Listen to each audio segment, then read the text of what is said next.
Hi everyone, welcome back to the Mystic in the Woods. I'm Kate, and today we're going to talk about my most used decks of sort of late summer into early fall of 2024.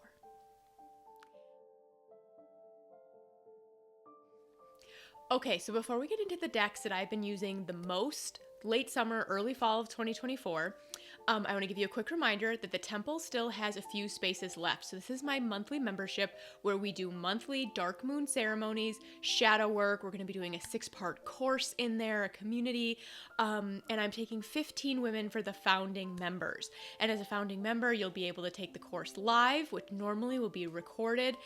You'll be able to really give me your input so that we can create what else should go into the temple moving forward.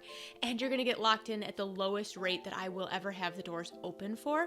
So all the details for that are below, but I did just want to kind of mention that. So if you really want to dive more into shadow work, into good girl conditioning, into deity work, into especially Northern European traditions, this is what we're going to be doing in there, and I would absolutely love to have you. So just the link is below and you can find all the details.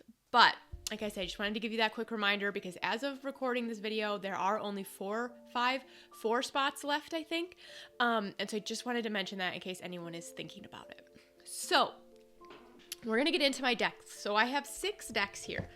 And these are primarily decks that I've been using on my personal path. My workhorse decks for clients in shadow work sessions and in readings and things has really primarily stayed the same. I use the Darkness of Light Tarot. I use the Silver Acorn Tarot. I have a couple Oracle. Maybe I should just do a video on like my workhorse decks. A couple of these decks, one of the decks on the day's list has also been coming forward for clients a lot. But we'll talk about that as we get there. So the first deck that I want to talk about is the Spirit Keepers Tarot by Benabel Wen. This is the Revelations edition. And it is the first printing, so the second one has a more yellow backing and more saturated colors. I have talked about this deck on the channel before because it is one of my favorite tarot decks. It's also one of my more challenging decks in that it really, really requires me to step into a space of like ceremony or ritual to connect with it. And when I do that, when I'm willing to really be fully present, really drop in, really take the time, the messages that come through this deck are absolutely profound. Now, this summer, what has really been happening for me is I've really been working with the Isle of Avalon and the Avalonian myths and wisdom stream and the guides that reside there. And this deck has really, really come forward as a way to communicate in general with that Avalonian energy. So you guys have heard me say before that this deck just feels like having a cell phone straight to my guides, right? Just straight to them. And it also has really felt like a direct line straight to Avalon. Now, Avalon, of course, is from the Arthurian legends, which was written down post-Christianity, but actually comes from a pre-Christian, pre-English Empire wisdom stream and spiritual tradition. And so it's actually, for anybody who just doesn't know, like we can do whole videos on the Isle of Avalon. But that's what's really been coming forward for me really heavily this summer and into this fall, and has become a really potent, like, primary piece of my personal path. And it's coming into my work as well. This is the Ancient Stones Oracle by Rebecca Campbell, and this is a new deck. It was an impulse purchase for me. I saw it, I purchased it. There was no very little thought. And the Avalonian energy really comes through very strongly for me in this deck as well. And so I have really loved this deck for that, as well as daily personal draws. And this deck has really come forward to use during shadow work sessions with clients, which is new because it's a very light deck aesthetically. And also for creating guided journeys for clients and group containers. It's really been super impactful for that. So this deck has really stepped forward in a way for me to connect with Avalon and the Avalonian energy and then bring that forward into my work with clients because I find that a lot of clients who come to me end up unearthing a very deep connection to either the Gnostic goddesses or the Avalonian wisdom streams.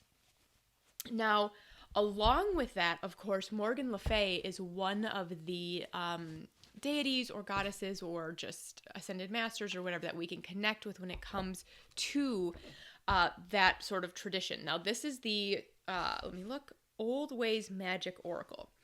And I purchased this specifically to connect with Morgan Le Fay. And again, you know, this comes from, Morgan Le Fay comes from a pre-Christian tradition.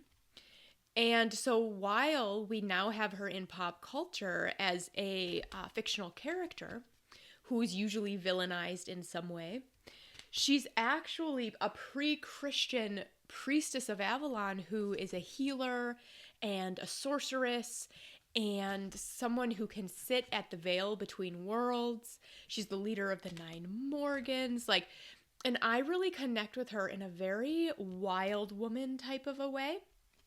And so I purchased this deck specifically to connect with Morgan Le Fay. And I have found it to be a really deep, potent medicine for myself personally. And I really haven't used it much with clients, actually at all. I haven't used it with clients at all. This has been a very personal deck for me, but I do really, really love it. And I have used it very consistently for myself over the since whenever I purchased it. I don't really remember exactly when I purchased it. And then for my fourth deck, along those lines of working with Avalon, connecting with Morgan Le Fay in a wild woman sort of way, I have been using the Witch Sisters Tarot. And this deck, I touched on it a little bit in my video on the Void because I was in a very deep Void cycle this summer. And this deck, I wish I had purchased sooner because I really just sat on this deck. I wish I had purchased it sooner, but I also understand why I didn't. Because this deck needed to come into my life now, a couple months ago when I purchased it. This deck helped pull me out of the void. It helped me to understand new layers of myself, new layers of my work as a priestess, and then how to move that out into the world. And so this deck has influenced significantly the creation of the temple, where, like I said at the beginning, we're doing dark moon ceremonies for really deep shadow work. We're doing, we're going to be focusing on Northern European shamanic traditions, which I don't love the word shaman because of just the whole problematic history with that word, but we don't really have anything else in English. And I've really been upping my practice when it comes to Seder and Northern European, again, shamanism for lack of a better word. And this deck I don't even have all the words yet to describe what this deck does, but this deck pulled me out of the void. It impacted my work. It impacted my understanding of who I am for myself, who I am as a priestess, and what my next level of work is supposed to look like in the world. And so this, I don't like life-changing, is that the word that I use for this deck? Because just having it and reading through the guidebook activated something in me.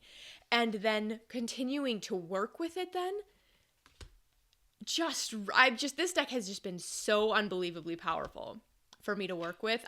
I'll do a full review on it once I can sort of find the words a little bit better. But I'm going to actually purchase a second copy of this deck just so that I can pull the majors out and use it as a majors only as well. And that's something I've never wanted to do before.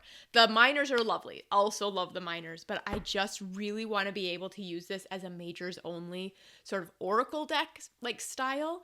I'm so in love with this deck. I will do a full review once I find the words to describe what this deck is and what it means to me. But this is a really, really magical, really, really powerful deck in my collection. And I have a feeling it will be a cornerstone of my tarot practice for a very, very long time. At some point I will, at the end of the year, I'll do a top decks of the year, I will at some point here do, just like an updated top tarot deck list type of a thing. I would not be surprised if that deck was very near the top of that list. All right, so I have 2 decks left, and this is where we are going to move kind of away from the Avalonian traditions and mythology. Mythology. I'm not even sure what word I was trying to say there. And just into sort of like anything else. So first, the Circle of Doors Tarot, which of course I just posted an unboxing of this deck, so you can go back and watch that. Because so far, my opinion of this deck has not changed. I've only had it for a little bit, so I'm still really getting to know it and figuring out how I'm going to read with it.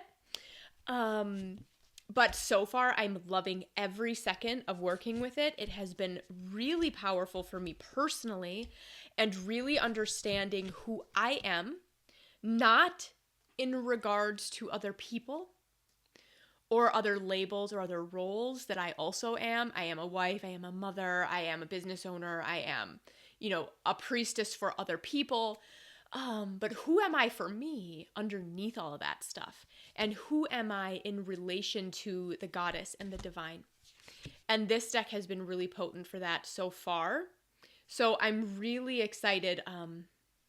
Strength, yeah, okay. I'm really excited to continue getting to know this deck. So if you want to hear me talk more about this, you can certainly go watch the unboxing, because so far my opinions have not changed. I'm still in love with the deck, and I just don't know it well enough to have really new things to say about it. So you can go watch the unboxing if you want to hear me talk more about the Circle of Doors Tarot. And then finally on my list of decks for summer, early fall is the Liler Tarot. So I purchased this, I want to say in the spring, and then I went into my void. And here's the backings. This deck is so cute. This deck is just, it's been really intriguing for me. So this deck doesn't immediately speak to my intuition. And I personally don't always see how the artwork relates to Rider-Waite-Smith. Sometimes they do. So like, here's the Four of Swords. Okay. Here's the Ace of Swords. So like, and this is a great ace. So sometimes I very, very much do. Here's one of the Knights. But sometimes I really have to sit with it. And the little white book that comes with it really is just kind of a list of keywords. There's really not... I think it leaves a little bit to be desired, to be honest. I don't think that takes away from the deck. And so this deck I have been using and sort of creating my own guidebook for, getting to know, using this as my just sort of general tarot deck for myself. And it's been a really beautiful sort of distraction from the void process that I was in without like dissociating me out of it. It kind of helped me stay in it, connected to my guides, but to also kind of have a break from the intensity of what I was going through. Here's the Judgment card. This deck, here's Death, really has some beautiful cards. And it has one of my favorite queens, if she'll come up. Here's the Sun. So it's just really it's just been really fun. And I think that, here it is. This is the Queen of Pentacles. I just love this. I just think this is so beautiful. While this deck has not been a deep diver for me yet, here's the Chariot. I do think eventually it could get there, and I do think that if this artwork speaks to you more immediately than it speaks to me, then you could have a very deep, profound experience with this deck. For me, the other thing about this deck is that it has met me where I've been, which is, needing a break from the depth and needing a break from the darkness and needing a break from really, deep introspection and shadow work. I've needed a break from some of that stuff. And so, to say that this deck has been light, like more surface level, also is just the deck meeting me where I've been and what I've needed when I've pulled that deck out. And I do think that as I continue to work with that deck, that it will continue to open up, more and more layers for me. So these have been the decks that I've really been working with. Like I said, outside of working with clients, where I have kind of my workhorse decks, and I'll just do that video soon, which decks are just my go-to workhorse decks for me. These are the decks that I've really been using in my practice, and I would say that, the Witch Sisters Tarot is my number one here. My number one most used, most cherished deck of the season for myself, and I do not see it going anywhere. I have a feeling that this is a long-term rider's eye deck for me, I think, as I get to know it. And what I will say about the Witch Sisters Tarot, now that I'm talking about it again, is that the meanings do differ. I think that for me, this is not how you need to read with a deck by like any stretch of the imagination, but like for me, I actually, to get the most out of this deck, I let my preconceived notions and my current associations and understandings of Rider-Waite-Smith meanings, I have let that go almost completely. And I have been working with this deck and its guidebook as its own thing.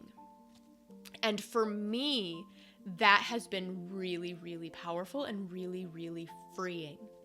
So I will do a full review of this deck at some point here once I do find the words to talk about it more. Anyway, if there is any decks here that you would like to see a full review on, absolutely let me know. If you are interested in the temple, click the link below and learn more. Because like I said, I think there's 4 spots left. I'd have to double check, but there's 4 or 5 spots left as I'm recording this.